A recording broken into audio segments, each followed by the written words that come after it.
Hi viewers, ஐபிஎல்லோட எல்லா மேட்சஸ்க்கும் நம்ம numerology பேஸில் டீம் ப்ரெடிக்ஷன் பண்ணி கொடுத்துட்டு இருக்கோம். அந்த வகையில் நம்ம இன்னைக்கு பார்க்க போகிறது ஐபிஎல்லுடைய 16வது மேட்ச். இந்த மேட்ச்சில் Lucknow Super Giants Mumbai Indians மோதுறாங்க.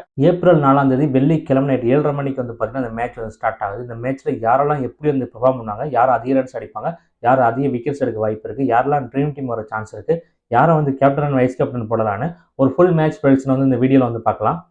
அதுக்கு முன்னாடி ஆர்சிபி வெர்சஸ் ஜிடி அந்த மேட்சை பற்றி கொஞ்சம் பார்க்கலாம். இதை ஸ்கிப் பண்ணாமல் பாருங்கள். இதில் நான் நிறைய விஷயங்கள் சொல்லுவேன்.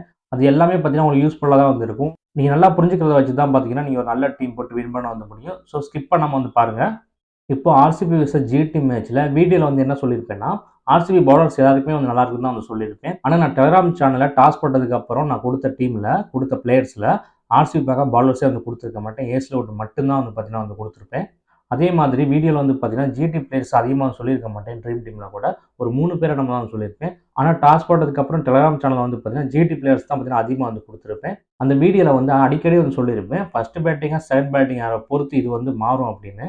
அதாவது கிரக அமைப்புகள் ஒரு கேப்டனுக்கு நல்லா இருந்தோம், இன்னொரு கேப்டனுக்கு பார்த்தீங்கன்னா சுமாராக இருந்துச்சுன்னா அது மாதிரி மேட்சஸ்க்கெல்லாம் நம்ம ஈஸியாக ப்ரெடிக்ஷன்ஸ் எடுத்துடலாம்.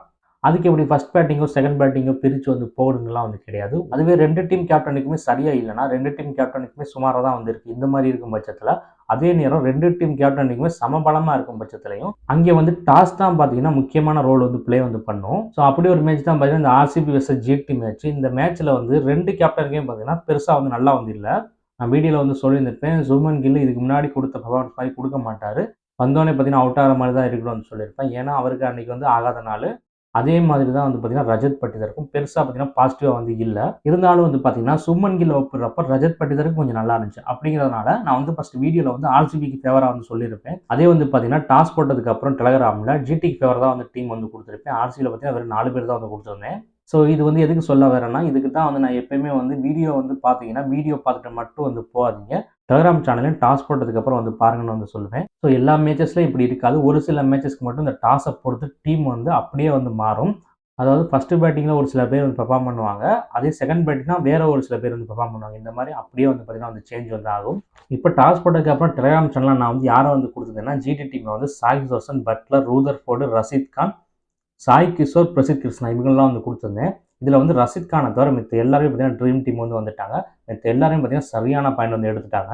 இப்போ நான் சாய் கிஷோர் பார்த்தீங்கன்னா வீடியோவில் சொல்லியிருக்கே மாட்டேன், ஆனால் அங்கே கொடுத்துருந்தேன். இதுதான் விஷயம். ஏன்னா செகண்ட் பவுலிங்கிறப்போ சாய் கிஷோர் பெருசாக விக்கெட் எடுக்க மாட்டார். அதே ஃபர்ஸ்ட் பவுலிங்கும் அவர் சூப்பராக இருந்துச்சு. இவ்வளோதான் விஷயம். இதுதான் ரெண்டுமே எப்பயும் பார்த்துக்கணும்னு சொல்ல, ரெண்டுமே மறந்துடாமல் செக் பண்ணிக்கங்க எல்லா நாளுமே. இப்போ ஆர்சிபி டீமில் பார்த்தீங்கன்னா 4 பேர் தான் கொடுத்துருந்தேன். அது யார் யாருன்னா படிக்கல், லிவிங்ஸ்டன், டிம் டேவிட், ஹேஸ்லவுட். இதில் படிக்கல் மட்டும் வரல, மித்த 3 பேருமே நல்லா பாயிண்ட் எடுத்தாங்க வந்துட்டாங்க. முக்கியமாக லிவிங்ஸ்டனும் டிம் டேவிட்டும் இவங்களை பற்றி நான் வீடியோவில் சொல்லியிருப்பேன். ஏன்னா அவங்களுக்கு காமனாகவே நல்லா இருக்கும். ஃபர்ஸ்ட் பேட்டிங்னாலும் சரி செகண்ட் பேட்டிங்னாலும் சரி லிவிங்ஸ்டனும் டிம் டேவிட்டுக்கும் சூப்பராக இருந்துச்சு. அதனால தான் நான் வீடியோவில் சொல்லியிருந்திருப்பேன், ஆர்சிபி ஃபர்ஸ்ட் பேட்டிங் பண்ணாங்கன்னா ஆர்சிபிக்கு ஒரு நல்ல ஸ்கோர் அவங்க 2 பேர் தான் அடிச்சு கொண்டு வைப்பாங்கன்னு சொல்லியிருந்திருப்பேன். அதே செகண்ட் பேட்டிங் பிடிச்சாங்கன்னா அவங்க 2 பேர் தான் கொண்டு போயிட்டு ஃபினிஷ் பண்ணுவாங்கன்னு சொல்லியிருந்திருப்பேன்.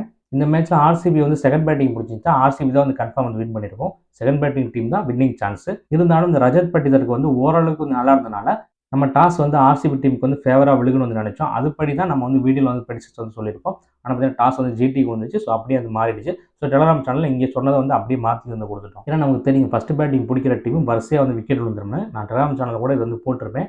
இப்போ இதே ஜிடி ஃபர்ஸ்ட் பேட்டிங் பிடிச்சா ஜிடி வரிசையாக விக்கெட் விழுந்திருக்கும். அதனால தான் நான் பார்த்தீங்கன்னா வீடியோவில் ஆர்சிபி சைடு பவுலர்ஸ் எல்லாருக்குமே நல்லா இருக்குன்னு சொல்லியிருப்பேன். ஏன்னா நம்ம ஆர்சிபி செகண்ட் பேட்டிங் பிடிக்கிற மாதிரி கணிச்சிருந்தோம். எப்பவுமே இப்படி தான் டாஸை ஃப்ரீயாக விட்டுறணும். டாஸையும் நம்ம கணிச்சு இப்படி தான் வரும்னு நினச்சி போகிறப்போ ப்ரெடிக்ஷனில் இந்த மாதிரி சில கன்ஃபியூஷன்ஸ் ஆகும். நேற்று நம்ம கொடுத்தல பார்த்தீங்கன்னா 8 to 9 பேர்கிட்ட பார்த்தீங்கன்னா ட்ரீம் டீம் வந்துருந்தாங்க. அதே மாதிரி நம்ம கேப்டனில் லியாம் லிவிங்ஸ்டன், சாய் சுதர்சன், பிரசித் கிருஷ்ணா, படிக்கல் இந்த 4 பேர் கொடுத்துருந்தோம். இதில் படிக்கல் மட்டும் விளையாடலை. என்னதான் ஆர்சிபி ஃபர்ஸ்ட் பேட்டிங் முடிச்சாலும் படிக்கல் ஓரளவுக்கு நல்லா அடிச்சு அவருக்கு எதிர்பார்த்தேன். ஆனால் அவர் மட்டும் பார்த்தீங்கன்னா மிஸ் ஆகிட்டாரு. மற்றபடி லிவிங்ஸ்டனாக இருக்கட்டும், சாய் சுதர்சனாக இருக்கட்டும், பிரசித் கிருஷ்ணா இருக்கட்டும் எல்லாரும் பார்த்தீங்கன்னா நல்ல பாயிண்ட்ஸ் எடுத்திருந்தாங்க. எத்தனை பேர் நான் சொன்னதை வச்சு டீம் போட்டு நல்லா வின் பண்ணிங்கன்னு தெரியல. அப்படி வின் பண்ணியிருந்தீங்கன்னா அதை கமெண்ட்ல போடுங்க. இந்த மேட்ச்ல ப்ரெடிக்ஷன்ஸ் சூப்பராக ஒர்க்காக இருந்துச்சு. ஆனால் இதை பற்றின கமெண்ட்ஸும் பெருசாக எதுவுமே இல்லை. இதே ஒரு மேட்ச் தப்பாக போகிறப்போ ப்ரெடிக்ஷன்ஸ் தப்பாக போகிறப்ப பார்த்தீங்கன்னா ஒரு 1000 கமெண்ட் பண்ணுறீங்க. நெகட்டிவ் கமெண்ட்ஸ் அவ்வளோ கமெண்ட்ஸ் பண்ணுறீங்க. அதே நல்லா வரப்போ பார்த்தீங்கன்னா யாருமே கமெண்ட் பண்ண மாட்டீங்க. இது ஏனே தெரியல. வின்னிங் ப்ரெடிக்ஷனும் பக்காவாக வந்துருந்துச்சு. போத் சைடு பார்த்தீங்கன்னா நல்லாவே ட்ரேட் ஆயிருந்துச்சு மேட்ச். இப்போ இந்த மேட்சை பற்றி பார்க்கலாம்.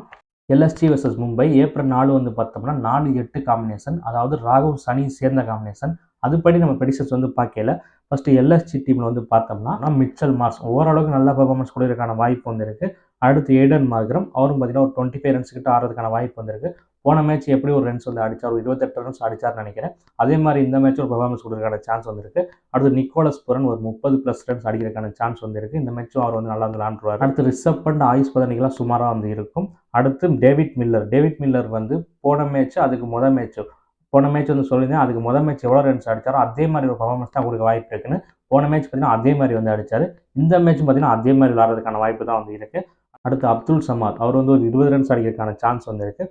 ஷார்துல் தாக்கூர் வந்து 1 விக்கெட் எடுக்கிறதுக்கு வாய்ப்பு வந்து இருக்குது. அடுத்து பிரின்ஸ் யாதவ் 1-2 விக்கெட் எடுக்கிறதுக்கான சான்ஸ் வந்து இருக்குது. அடுத்து ரவி பிஸ்னி, ஆவேஷ் கான் 2 பேருமே ஒரு விக்கெட் எடுக்க வாய்ப்பு இருக்குது. அடுத்து டிக்வேஸ் சிங் 1-2 விக்கெட் எடுக்க வாய்ப்பு இருக்குது. அந்த பவுலர்ஸை சில பேருக்கு வந்து 1 விக்கெட் தான் எடுப்பாங்கன்னு சொல்லியிருப்பேன். இது பார்த்தீங்கன்னா டாஸை பொறுத்து வந்து இந்த மேட்ச் வந்து பக்கா வந்து மாறுறதுக்கான வாய்ப்பு வந்திருக்கு. டாஸ் வந்து இந்த மேட்ச்லேயும் ஒரு நல்ல ரோல் வந்து ப்ளே பண்ணும். டாஸுக்கு அப்புறம் நான் டெலகிராமில் வந்து போடுவேன், அதை வந்து பார்த்துக்கிறேன். எம்ஐயில் வந்து பார்த்தோம்னா ரோஹித் சர்மா 3 மேட்ச் சுத்தமாக வந்து விளையாடலை. நல்லா இருந்தாலும் ஆட மாட்டாரு, நல்லா இருந்தாலும் ஆட மாட்டாரு. இந்த மேட்ச் ஒரு நல்ல பெர்ஃபார்மன்ஸ் கொடுக்கறதுக்கான வாய்ப்பு வந்து இருக்குது. அடுத்து ரிக்கல்டன் ஒரு நல்ல ஒரு டீசெண்டான ரன்ஸ் வந்து எதிர்பார்க்கலாம் ரிக்கல்டன்ட்ட இருந்து. அடுத்து திலக் வர்மா ஒரு 25 ரன்ஸ் ஆடுறதுக்கு வாய்ப்பு இருக்குது. அடுத்து சூரியகுமார் யாதவுக்கு சூப்பராக வந்திருக்கும். ஒரு 30+ ரன்ஸ் வந்து கண்டிப்பாக வந்து அடிப்பார். அதே மாதிரி வில் ஜாக்ஸ் பவுலிங் போட்டாலும் விக்கெட் வந்து எடுப்பார். பேட்டிங்கில் நல்ல ரன்ஸ் அடிக்கிறதுக்கு வாய்ப்பு இருக்குது. பேட்டிங்கில் ஒரு 30+ ரன்ஸ் வந்து அடிச்சிருவார். அடுத்து ஹார்திக் பாண்டியா 1 விக்கெட் எடுக்கிறதுக்கான வாய்ப்பு வந்திருக்கு. அடுத்து நமன்தீர் ஒரு 20 ரன்ஸ் அடிக்கிறதுக்கு சான்ஸ் இருக்குது. அடுத்து மிச்சல் சார்னர் இது வரைக்கும் ஒரு நல்ல பெர்ஃபார்மன்ஸ் கொடுக்கவே வந்து இல்லை இந்த வருஷம் ஐபிஎல்ல. இந்த மேட்ச்சில் அவரோட பெர்ஃபார்மன்ஸ் வந்து பயங்கரமாக வந்திருக்கும். இந்த மேட்ச்சில் 4 ஓவர் அவர் ஃபுல்லாக கொடுத்தாங்கன்னா 3 விக்கெட்டுக்கு மேலே எடுக்கிறதுக்கான சான்ஸ் வந்திருக்கு. பேட்டிங் வந்தாலுமே நல்ல ரன்ஸ் வந்து அடிப்பார். அடுத்து தீபக் சாகர் 1-2 விக்கெட் எடுக்கிறதுக்கான சான்ஸ் இருக்குது. ட்ரெண்ட் போல்ட் 1-2 விக்கெட் எடுக்கிறதுக்கான வாய்ப்பு இருக்குது.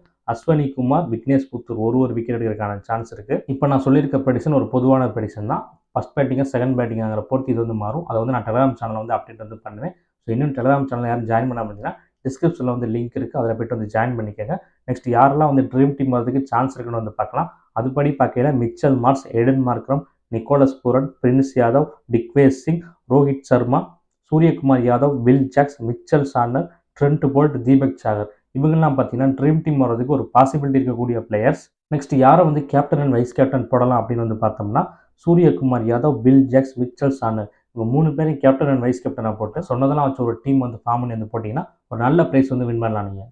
அப்புறம் வின்னிங் ப்ரெடிக்ஷன்ஸ் வந்து வேணுங்கிறவங்க 7 மணிக்கு முன்னாடி வந்து சொல்லிடுங்க. அப்போ தான் நான் 7 மணிக்கு அப்புறம் டாஸ் போட்டதுக்கப்புறம் யாரெல்லாம் வின்னிங் ப்ரெடிக்ஷன் கேட்டீங்க அவங்களாம் வந்து அனுப்ப வந்து முடியும். 7 மணிக்கு பிறகு வந்து மெசேஜ் வந்து பண்ணாதீங்க.